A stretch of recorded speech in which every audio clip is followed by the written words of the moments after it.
লক্ষণ পশিল রক্ষপুরে। হায়, তা তো উচিত কি তব এ কাজ? নিকষা সতী তোমার জননী, সহোদর রক্ষশ্রেষ্ঠ। শুলি শম্ভু নিভকর্ণ, ভ্রাতৃ বাসব বিজয়ী।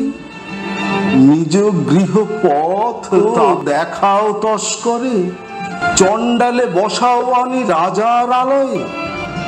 কিন্তু নহি গঞ্জিত মা, গুরুজন তুমি পিতৃতুল্য। ছাড়ো দ্বার, যাব অস্ত্রাগারে, পাঠাইব রামানুজে সমন ভবনে। লঙ্কার কলঙ্ক আজি ভঞ্জিব আহবে। উত্তরিলা বিভীষণ, বৃথায় সাধনাধিমান। রাঘব দাস আমি, কি প্রকারে তাহার বিপক্ষ কাজ করিব?